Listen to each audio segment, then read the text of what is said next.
Je voudrais aujourd'hui vraiment m'insurger contre les propos racistes et haineux du président Kais Saied de la Tunisie, qui est président d'un pays membre de l'Union africaine. Il a vraiment traité les migrants africains de tous les noms. Je ne voudrais même pas revenir sur ces propos tellement ils sont choquants. Et je voudrais également vraiment exprimer ma déception quant au manque de réaction des pays africains, des présidents africains notamment. Au moment où on parle, tous les pays africains, en tout cas au sud du Sahara, auraient dû convoquer les ambassadeurs tunisiens pour explication et leur demander de présenter des excuses publiques. J'espère que lors de la prochaine réunion des chefs d'État de l'Union africaine, la question sera à l'ordre du jour. Mais quand est-ce que nous allons nous faire respecter? Quand est-ce que comptons-nous nous faire respecter? Et nous comptons sur justement ces présidents que nous avons élus, qui nous représentent, pour que ce type de comportement, ce genre de propos soit définitivement banni. Mais évidemment, puisque le président Macky Sall a invité Marine Le Pen, qui elle-même tient régulièrement ce type de propos, certains de ses collègues considèrent qu'ils peuvent aussi se permettre. Voilà la conséquence directe de la visite de Marine Le Pen.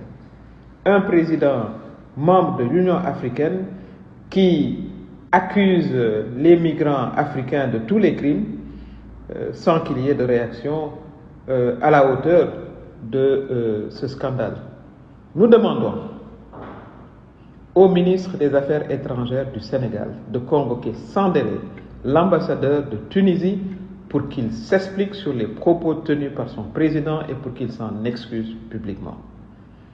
Nous le devons à nos jeunes qui, souvent par désespoir, empruntent le chemin de l'immigration clandestine pour se trouver une vie meilleure. Ça, c'est l'histoire de l'humanité. Depuis la nuit des temps, les populations bougent pour aller chercher un avenir meilleur. Mais hélas, ces jeunes, et ces jeunes courageux, parce qu'ils affrontent tellement de difficultés, se retrouvent piégés dans certains pays où ils subissent des agressions et des violences inouïes. Nous devons, nous, être leur porte-voix. Ils sont évidemment parfois en situation, et presque toujours, illégale, mais les migrants ont des droits. Il est important que les pays le sachent, que le président Kais Saied le sache. Les migrants sont des personnes humaines. Ces jeunes ont des familles, ces jeunes ont des droits. Ces jeunes ne doivent pas être traités de la manière dont on les traite actuellement. Et les propos venant d'un président, encore une fois, d'un pays membre de l'Union africaine sont scandaleux. Et sans délai, notre ministre des Affaires étrangères, encore une fois, doit convoquer pour explication le ministre de la Tunisie. Et évidemment, nous reviendrons sur l'emploi des jeunes, puisque la responsabilité est la question qu'il faut se poser. C'est pourquoi nos jeunes partent. Que faut-il faire pour les retenir?